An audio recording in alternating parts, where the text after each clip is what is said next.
Muy buenos días y bienvenidos todos a esta jornada del día de hoy. Estamos aquí, nuestra labor habitual es geopolítica, a esta hora a las 9 de la mañana.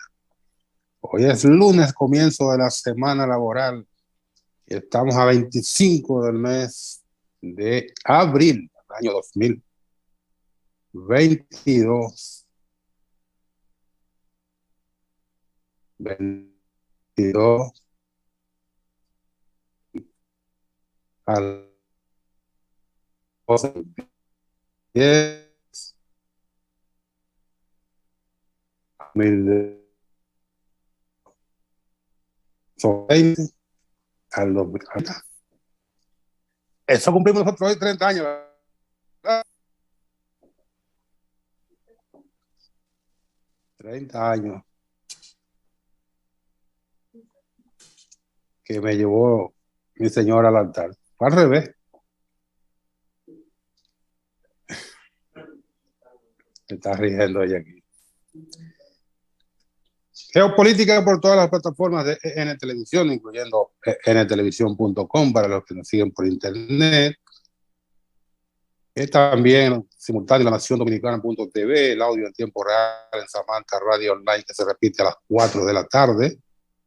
Y repetimos el contenido en nuestras redes sociales. Aquí estamos todos. Veo como que hay una ligera dificultad, ¿verdad, Néstor? Allá se está frizando. Noto aquí como, pero bueno, hasta ahora vamos bien. Hasta ahora vamos bien.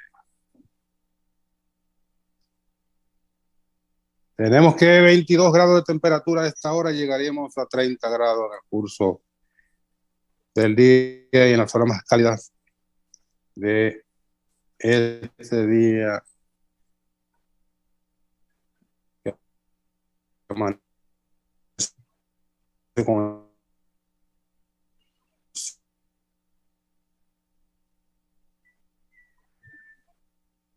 Bueno, saludos, Nelson. Mayormente Está bastante soleado, complejo la comunicación. Menos. Ya llegaste, Leandro. Yo estoy aquí hace rato, pero tú te estás frizando bastante. Está compleja la voz. Por lo menos tu parte se corta en el camino. Pero bueno.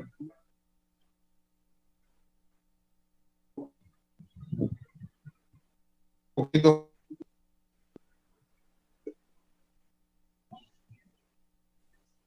Sube un poquito.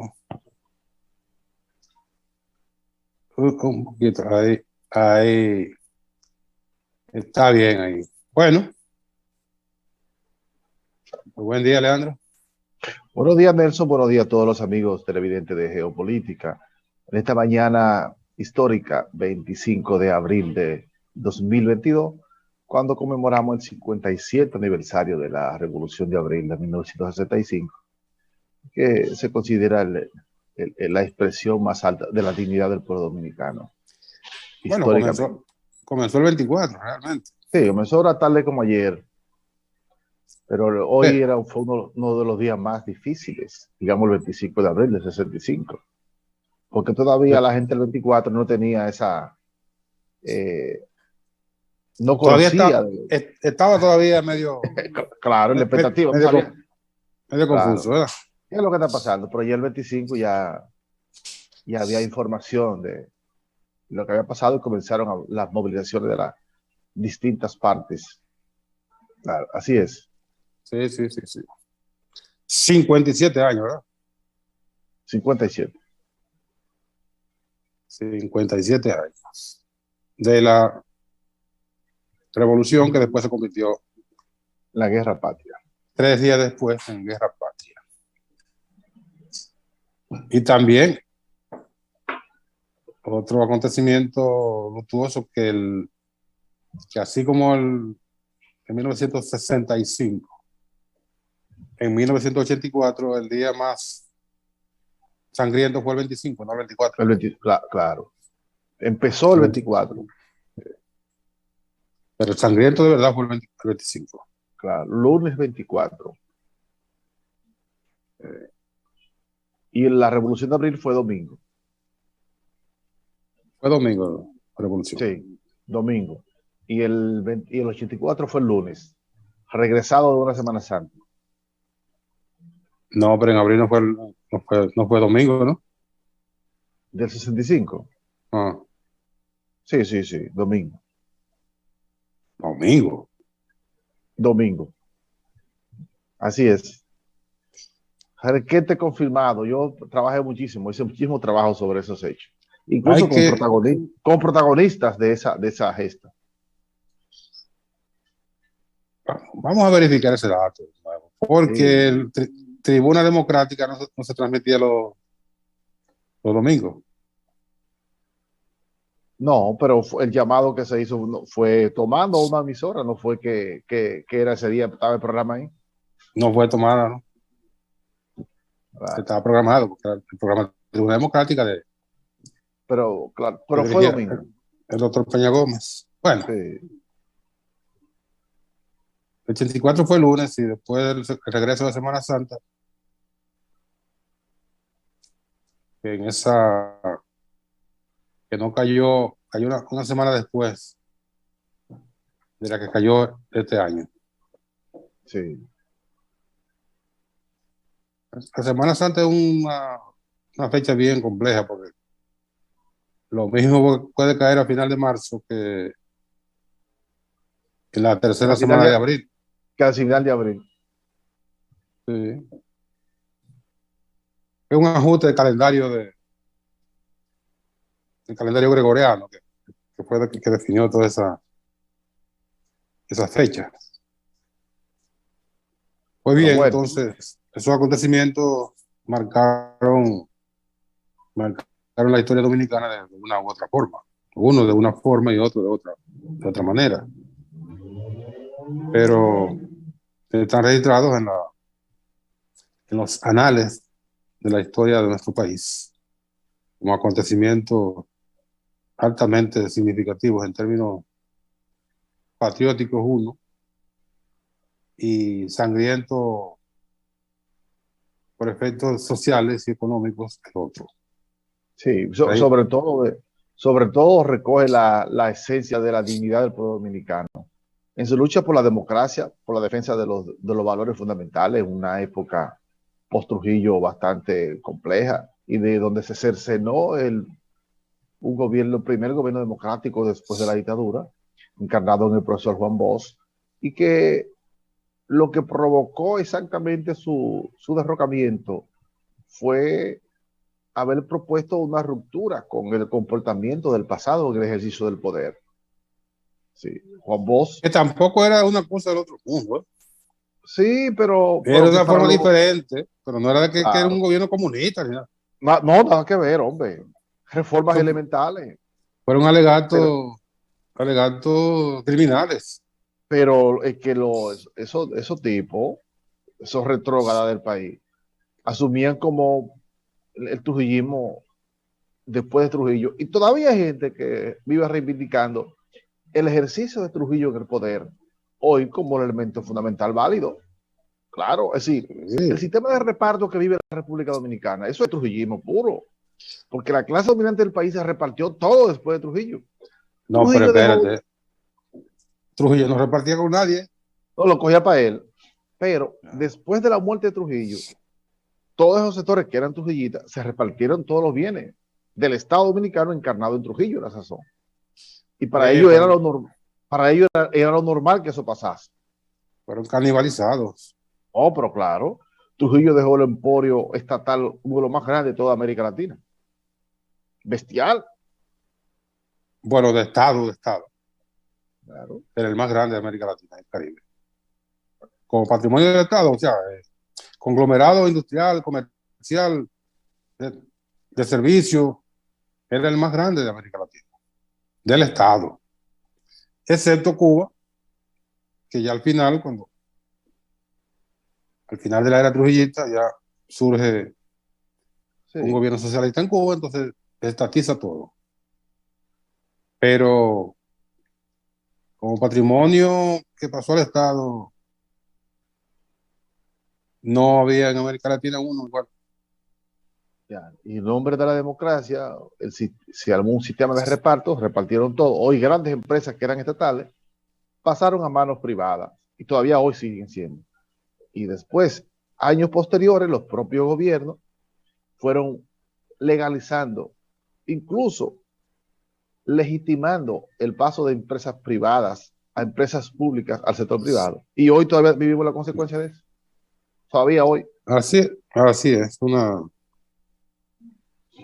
una, ¿cómo se puede llamar a eso?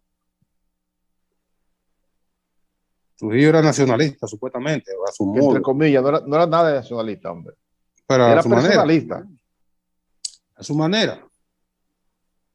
Entonces, lo que hubo fue una inversión de ese concepto supuestamente nacionalista del dictador, que no era más que una forma de mascarar su conducta eh, egoísta, de que todo era él y todo era para él. Claro, claro. Pero por lo menos el emporio estaba en tierra dominicana, no expatrió el producto de su robo, no lo expatrió, no sacó un peso de este país.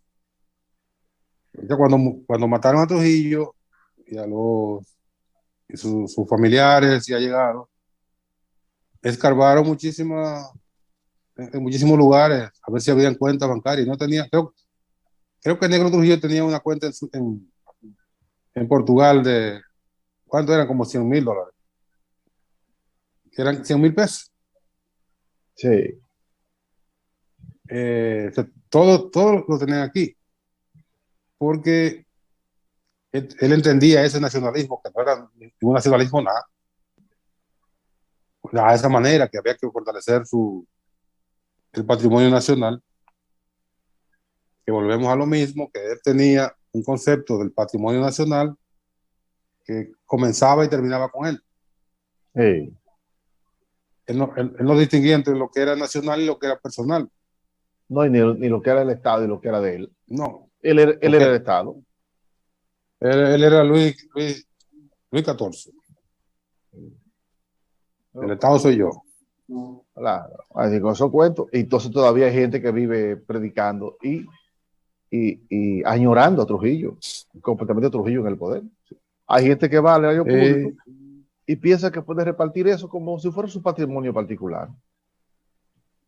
Por cierto, este fin de semana nosotros escuchamos por todos los corrillos eh, revelaciones que el Ministerio Público, el Poder Ejecutivo o la Comisión que está para perseguir civilmente los dineros de la corrupción tendrá que explicar al país sobre esos rumores o esas supuestas revelaciones, de esos supuestos acuerdos que hizo el Ministerio Público con reconocidos depredadores del erario público. Entonces con supuestos depredadores. ¿verdad? Supuesto, ¿verdad que sí? Entonces, Sí. yo no creo que debamos dejarle al rumor lo que es de interés público, porque el dinero ni es del gobierno, ni es del Ministerio Público, ni es del Wow. pasado funcionario. Debe ser público eso.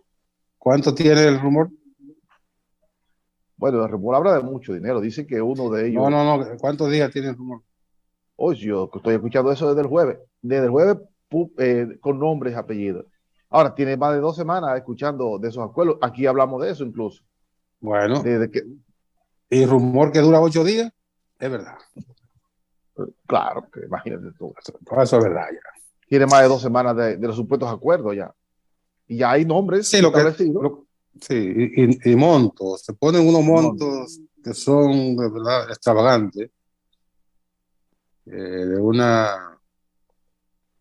de supuestas devoluciones en potencia, o eventuales devoluciones que andarían por cualquier cantidad de millones de pesos. sí. Eso es como jugar Son, con la son cifra. cifras, son cifras exorbitantes que se hablan. Pero muy Aquí, exorbitante. aquí se suele jugar con las cifras de millones como si fueran hojas de palo, Sí. como si fueran hojas de los árboles. Estamos hablando de cuántos millones, están hablando de más de 30,000 millones de pesos. Sí, así es.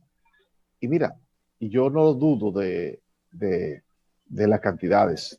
Este país, el sistema de construcción de obras públicas se ha convertido en un verdadero cartel en República Dominicana. Y el manejo inadecuado de compras de deuda pública y de deudas que el gobierno le debe, entre comillas, a mucha gente, se ha convertido en una fuente importante de enriquecimiento ilícito en República Dominicana. No ahora, eso viene hace tiempo. Hay gente que juega con eso desde el propio Estado. Es decir, y yo siempre he dicho aquí, es que el dinero que se le roba al Estado no es el que se lleva un funcionario per se del Es que presupuesto. no es así. Claro que no. Es el que deja que otro se lleve de manera con su anuencia. El descuido. Claro, el descuido entre comillas, para no llamarle la Claro, complicidad. entre comillas, un Es descuido. la complicidad del que tiene la prerrogativa de proteger los bienes públicos, administrarlos, como yo tengo esa prerrogativa, lo transfiero, dejo que otro se lo lleve para que me deje una parte a mí. Que Ay, legalmente le llaman omisión. así sí es bueno. Omisión. Así que se produce la corrupción en la República Dominicana y que este gobierno del cambio no veo nada que ha hecho para que eso cambie. Nada que ver. Yo veo ¿Cómo las que no? negociaciones igualitas. Oh, ¿Cómo que no? Y esas sí. persecuciones y esos acuerdos Persecuciones, que se rumorean. persecuciones al pasado. Al pasado. No, pero la persecución al pasado opera como advertencia para el presente y el Bueno, futuro. sí, pero aquí se están comprando deudas igualitas y transfiriendo cuartos igualitos que antes. ¿Tú sabes algo? Oh, pila. Gente que anda cazando deuda también por ahí para pagarla. Ajá. Claro. Ojo con eso y lo hago como advertencia al gobierno. Hay gente que ya ha montado red de pagar dinero en varias Bueno, instituciones. pues si el Estado debe, tiene que pagar. Sí, pero mira, es que aquí hace falta que hagamos una verdadera auditoría, que busquemos cuál es la deuda pública pagable, primero recuperable y después honrable. Todas las que Sí. tengan sentido, pero hay que hacer un expertise para ver qué tan legal fue eso. Está certificada. Por ejemplo, aquí hay una deuda enorme que ningún gobierno quiere pagar. Que son deudas de declaratoria de utilidad pública que porque no se pagan, entonces se convierten en expropiaciones que están prohibidas por la Constitución. El Estado no puede expropiar a nadie. Claro. Entonces el Estado se ha convertido en un expropiador en la práctica sí, porque si no la paga, tú lo expropiaste. No la paga. ¿Y tú sabes a cuánto monta esa deuda?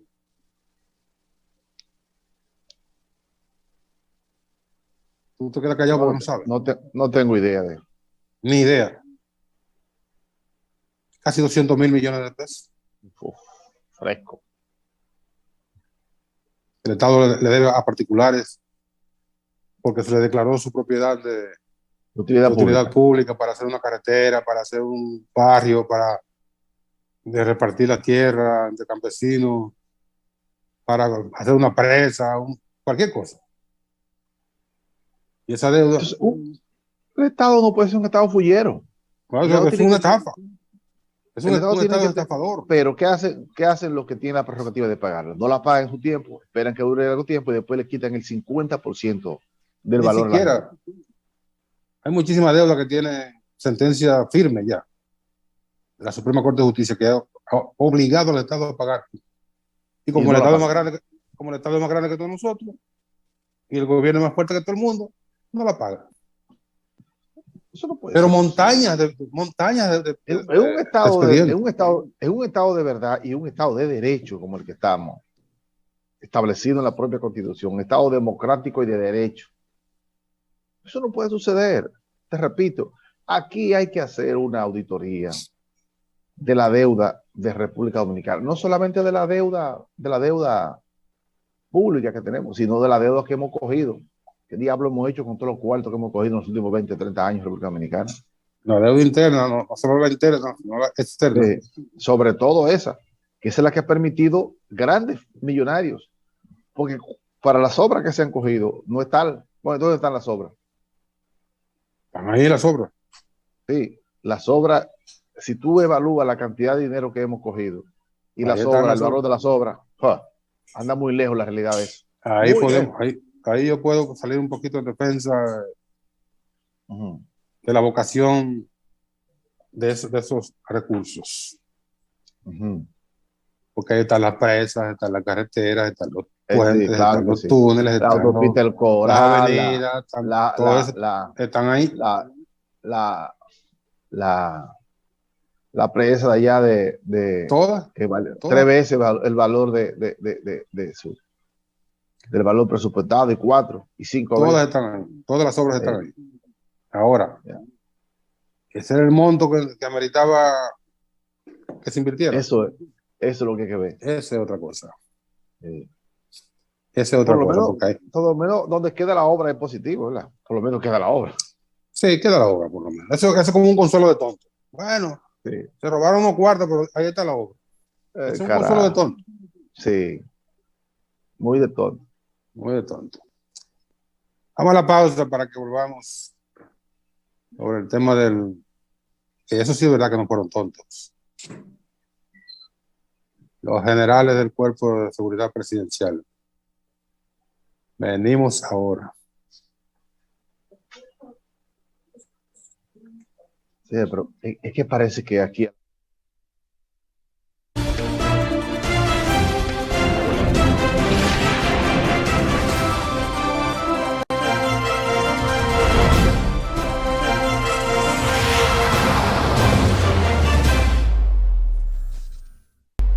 Seguimos en Geopolítica de este lunes 25 del mes de abril. Ella se reveló en el pasado fin de semana que, bueno, a mediados de semana, pero tomó cuerpo después, ya al final de la semana, de que la Cámara de Cuentas había realizado una investigación especial a los fondos del Cuerpo de Ayudantes Militares, que se llamaba así, y después le pusieron Cuerpo de Seguridad Presidencial, durante los 8 años de gobierno de Danilo Medina. Y resaltó el dato de que uno de los generales que está preso, de los Santos Viola, manejó en ese periodo 773 millones de pesos para operaciones de inteligencia y de la seguridad del presidente. Recursos manejados a discreción, sin mucho arqueo, etcétera, etcétera. 700 y pico de millones de pesos. Es una cifra, no importa para qué se destine. Mucho más cuando supuestamente se emplea para operativos de inteligencia alrededor de la seguridad del presidente. Durante años, durante toda la vida, esas operaciones se manejaron con una discreción como si fuese un secreto de Estado, y realmente la seguridad del presidente es un elemento que no puede estar siendo aireado. Claro. Ahora, ¿qué se escondió según esa investigación detrás de esa Operaciones. ese secreto, de ese secreto, de ese secreto? Se escondió una conducta depredadora, porque a santo de que están presos estos generales que manejaron todos esos recursos. Bueno, porque se comprobó que la inteligencia no era tal, eran nóminas para ellos quedarse con ese dinero según el expediente, o según los expedientes, no lo decimos nosotros, para ellos quedarse con ese dinero. Porque se les ha descubierto, se les ha se les ha incautado, se les ha Y dado evidenciado. seguimiento, evidenciado grandes propiedades, grandes cantidades de recursos Claro. que Nóminas no podía, falsas. que no podían tener un origen lícito por cuanto y tanto sus operaciones no le daban para ganar, para acumular esos recursos. Por consiguiente, lo que ocurría era un desvío de esos recursos hacia el uso personal de estos militares Y esos y eran sus militares allegados. cercanos al presidente de la República pasado. Y esos organismos de seguridad no alertaban al presidente sobre las operaciones de esos generales. O ahí no funcionaba. ¿Por el cual seguridad? Si ellos eran los... ¿A Sí, pero quién iba a alentar si eran ellos mismos? en el ámbito militar siempre hay una seguridad sobre seguridad. Y no me Parece diga que no. que el DNI no tenía información de las operaciones y de el aumento exponencial, estrepitoso, acelerado de esos generales que crearon casi un barrio para ellos solos, un sector de lujo, Bueno, de alto parece que lujo. El DNI no estaba Ajá. en esa vuelta, no estaba. Ah, ok. En Parece esa que web. no. ¿Y para qué No, le pagamos al DNI otra millonada entonces? no, el DNI está para figurar teléfono Oye, y saber con quién andan los funcionarios públicos. No sé es que en esta época el problema no son los comunistas ni son los corruptos. El problema de esta época es la corrupción, no son los comunistas. bueno, pero el DNI se quedó Ni, en el tiempo, ni los planes subversivos. Aquí no hay plan subversivo de qué. se quedó en el tiempo de fulana, que funcionario anda con fulana. Eso es que tanto había. Oye, gran vaina esa. Y a mí qué me importa Sí, que ande con fulano con fulano. exactamente. A mí lo que me importa es que se lleve los cuartos el área público. Es decir, el DNI debe estar enfocado ahora para poner de manifiesto los actos de corrupción que pudieran ser evitados o que pudieran poner en alerta al presidente de la República, a los órganos de persecución de la corrupción sobre ese dispendio, sobre esa posibilidad. Se O, supone. o era que había un nivel de complicidad también en esa parte. Porque A tiene lo que mejor ser. había un nivel de miedo en lo que había. Usted no cumplió con su responsabilidad o es cómplice. Por lo tanto, la culpa es igual, por omisión o por comisión. Pero a lo mejor estaban deslindados los campos. No es que el DNI está para verlo todo eso, incluso para ver Pero, los militares. pero es la seguridad del Estado, no es para estar arqueando fondos de otra institución. Para eso hay órganos encargados. En los órganos del país, en todos, incluso en los órganos recaudadores, hay agentes del DNI, en todos, donde hay mucho. Pues no hacen nada. Ah, bueno, esa es otra cosa. Entonces ellos están faltando su compromiso y de alguna manera son cómplices, por omisión o por comisión. No sé por cuál de las dos, pero cómplices. Porque O a usted le ambas pagaban penas, para eso. ¿Por qué le o pagaban para eso? ambas penas a la vez. Bueno, porque el Estado, el gobierno dominicano, el Estado, le paga una millonada a ellos para que hagan ese servicio. No puede decir que no sabían. Pues no lo sabían. Como diría Sabina, sí lo sabían, Si lo sabían. sí lo sabían. Está claro. Eh, Si alegan ignorancia, desnudan la complicidad. Porque tú no puedes ser el, que no hecho, sepas para lo que te pagan.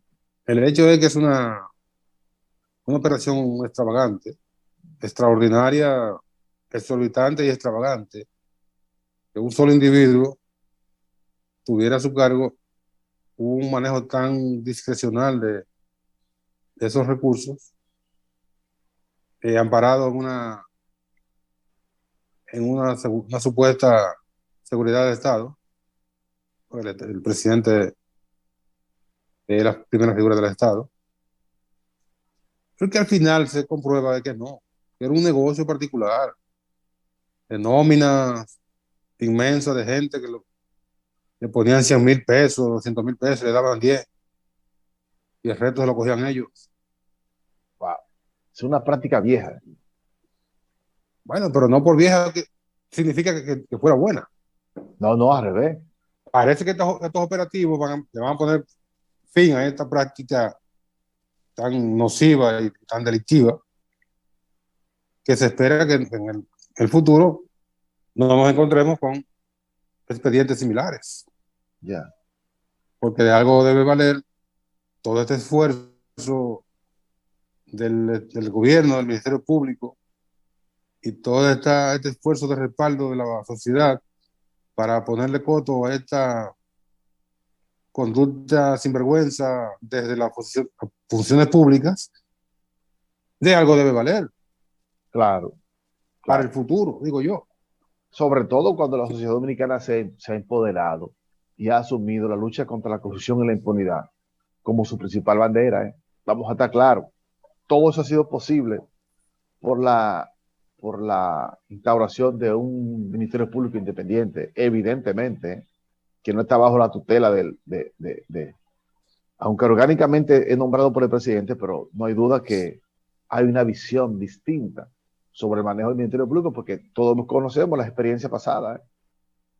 Cada gobierno ponía uno de su entera confianza para que lo proteja a ellos de todos los demás que hacían ellos y sus amigos. Así no puede ser. Hay una decisión, parece que es lo que se nota hasta ahora, una decisión de que las cosas caminen. Ahora, una cosa es la decisión, una cosa es la determinación y otra cosa son los mecanismos de cómo hacer que eso funcione. Sí. De que estos expedientes lleguen al final y no se diluyan en un juego de espejos como se diluyó el expediente de Odebrecht. No, porque el de Odebrecht tenía un mal de origen. El ex procurador, tristemente célebre, Jean Alain Rodríguez, se dedicó a torpedear el ejercicio de la justicia. Es decir, el Ministerio Público, en vez de poner todo lo que están y poner en evidencia todo aquello que recibieron, se dedicó a estropear, a quitar y poner a gente que no estaba y sacar a gente que tiene compromiso en ese expediente. Entonces, por lo tanto, terminó dañando el expediente. Y la hoy procuradora, doña Miriam Germán, le dijo, arreglen eso, que eso no está bien.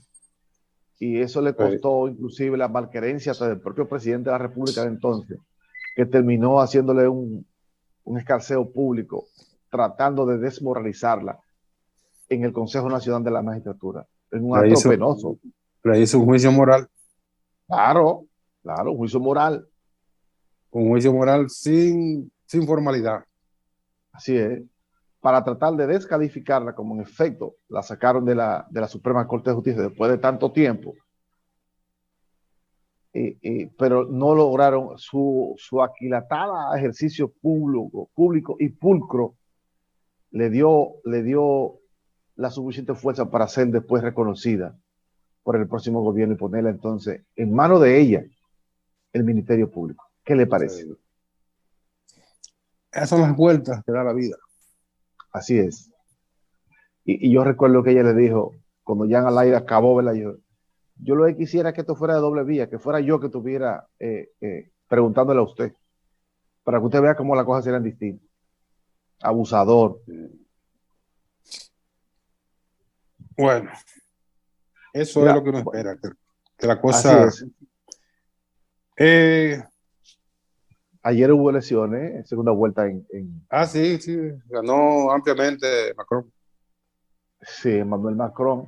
Se llevó ¿cuántos puntos? 17 puntos. Sí, 57.8 a 41.7. Es decir, una distancia bastante importante. Sin embargo, hay varias lecturas lecciones aprendidas del proceso de Brasil, de Francia. Primero, el repunte, diría yo, demasiado de la parte de la derecha encarnada en Marine Le Pen. Y segundo, que se votó por Macron no porque lo querían, sino que había que impedir en contra de ella. En contra de Marine Le Pen. Pero eso implica una gran ruptura de la sociedad. No solamente una ruptura, sino una falta de esperanza. Porque elegir entre un derechista y una más derechista es una cosa penosa en un país, en la cuna de donde nació la democracia, en Francia. Bueno, pero si tú coges la historia reciente de Francia, los últimos 50 años, te darás cuenta que ha prevalecido más el gobierno de derecha, porque Charles de Gaulle era un general de derecha. Sí. Sus sucesores fueron de derecha. El bandido este, como es, que Sarkozy, gobierno de derecha.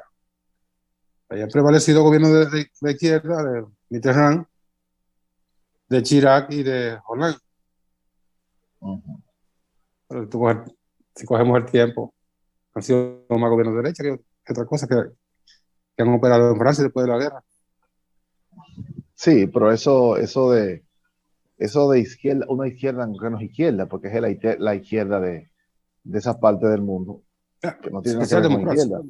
Socialdemocracia que son casi peores que los otros, pero bueno, por lo menos tienen algunas cosas que manejan. Pero llegar al extremo de la derecha sería ya un desafío y una afrenta para Francia incluso, llegar a un gobierno de extrema derecha. Bueno, está decantado en un supuesto centrista que es Macron, que no es centrista nada, que también es de derecha. No, de derecha a derecha.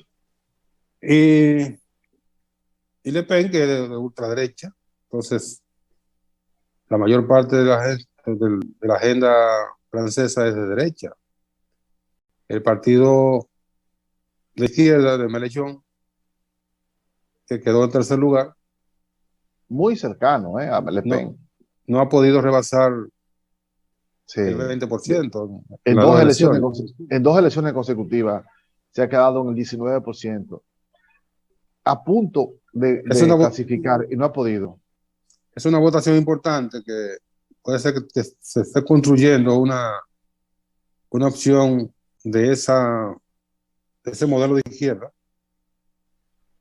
y que en un futuro, en un próximo proceso, quizás tenga un mejor desempeño y pueda Yo creo que sí, yo creo que el pasar a una segunda próximo, vuelta. yo creo que ese camino está recorrido ya, porque evidentemente quien puede enfrentar a la extrema derecha que viene en ascenso como en representación, y dijo de una vez Le Pen que ya sigue firme en sus posiciones, No, no, ya va a seguir. quien puede enfrentar a la derecha no es la misma derecha, sino que tienen que existir los polos de verdad.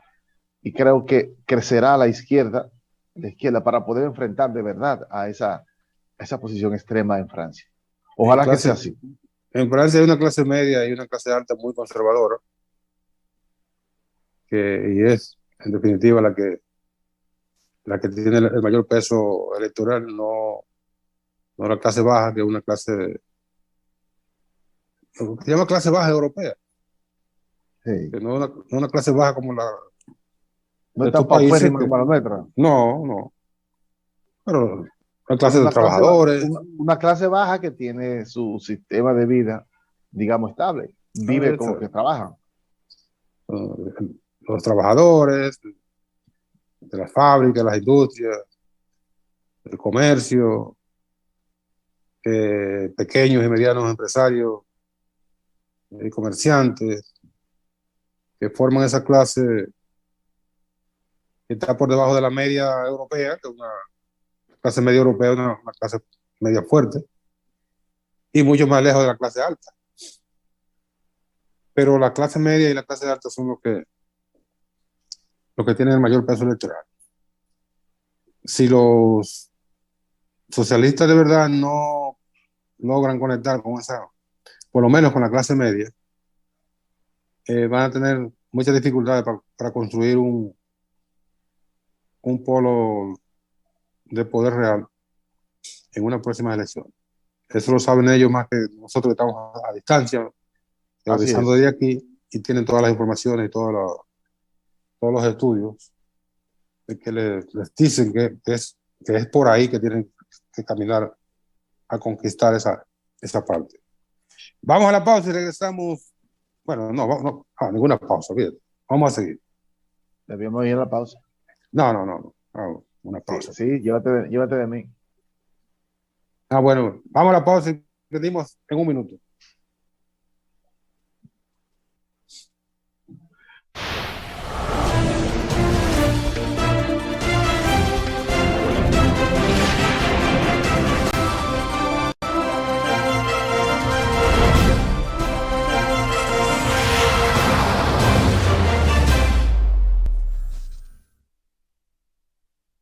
Bien, seguimos en geopolítica ya en la recta final de esta jornada del día de hoy.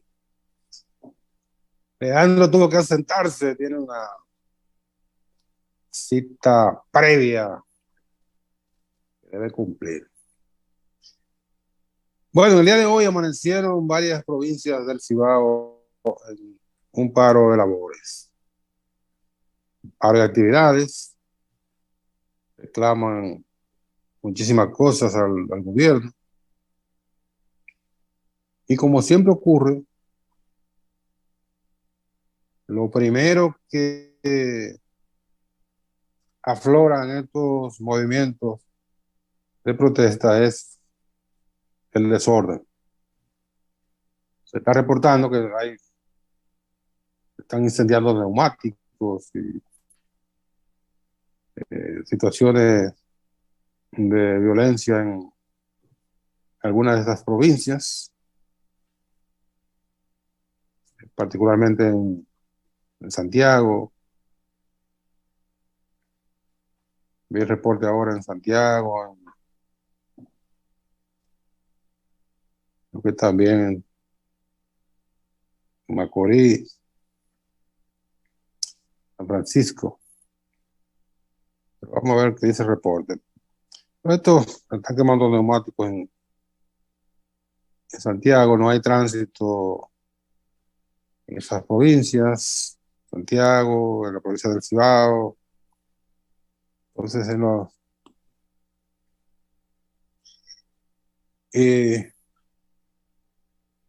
el gobierno ha trató de persuadir a estos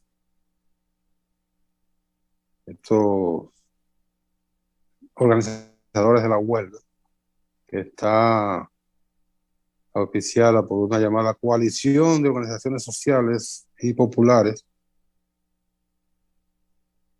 que están reclamando una rebaja del costo de la vida, rebaja de los precios de los combustibles, cobras en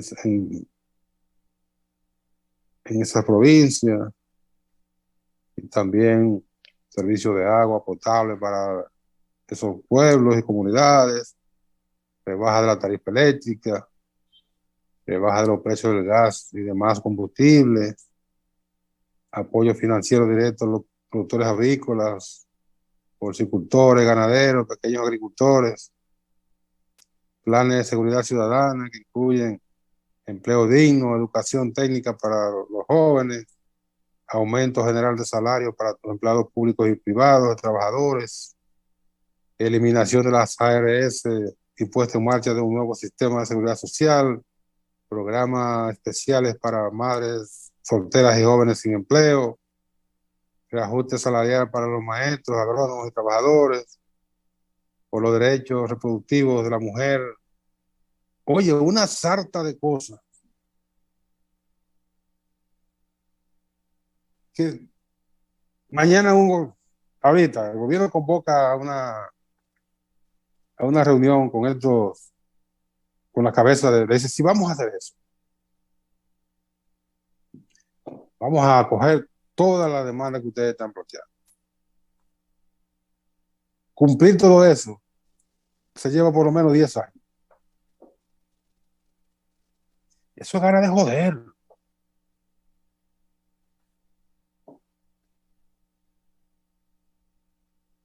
Todo el mundo quisiera que eso fuera real, que nos aumentaran los salarios, que nos bajaran el costo de la vida, que los combustibles los redujeran a precio de que a 120 pesos la gasolina, pues digamos, y todo lo demás. Pero eso es posible, eso no es posible. Plantear un pliego tan amplio, presentar un pliego tan amplio de demandas para justificar un paro de labores por 40, más 48 horas, significa una desconexión total con la realidad de este país y del mundo.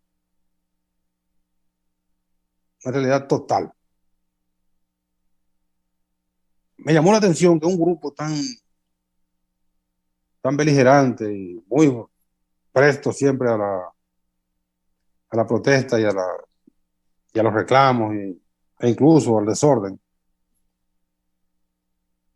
puso distancia de estos organizadores. Me refiero al Falpo, Frente Amplio de Lucha, así que sí, Frente Amplio de Lucha Popular, Falpo, cuya historia es conocida por todos, que es muy proclive a la organización de este tipo de cosas. Puso distancia porque dijo que había notado que se habían infiltrado elementos políticos ahí y que había un, un sesgo hacia la lucha política. O sea, directamente está acusando el PAL por el Partido de la Liberación Dominicana de estar detrás de estos movimientos, y por eso puso distancia. No tengo ninguna evidencia, uno no tiene ninguna evidencia de que eso sea así, pero generalmente eso no es nuevo, que detrás de estos movimientos, o no, que no detrás, sino que estos movimientos sean aprovechados por los partidos políticos de oposición. Lo hizo el PRM cuando el PLD estaba en el gobierno, lo hizo el PLD cuando el PRD o el Partido Reformista estaba en el gobierno, etcétera, etcétera. Eso no es nada nuevo. Y que ahora el PLD trate de aprovecharse de estas situaciones, tampoco es nada nuevo, ni nada extraño, ni debe llamar a sorpresa. Y debe llamar a sorpresa. Ahora, lo que está, y reitero que es una desconexión total, es plantear tantas cosas en un movimiento supuestamente reivindicativo, cuando se sabe que el 90% de lo que están planteando ahí no cabe en una como demanda en paralizaciones de esa naturaleza. Lamentablemente llegamos al final del tiempo, pero sobre eso tampoco había mucho que decir. Sobre eso ya es suficiente lo que uno dice, porque no hay elementos que justifiquen una paralización por 48 horas, ni por 24, porque estamos en medio de una situación de una complejidad nacional e internacional que escapa a los deseos de cualquiera que esté gobernando en este momento en el mundo. No solo Luis Abinader, sino todos los gobernantes están sometidos a una realidad que no dominan. Gracias por su atención este día. Mañana, Dios mediante, a las 8 de la mañana, otra entrega de Geopolítica. Sigan bien.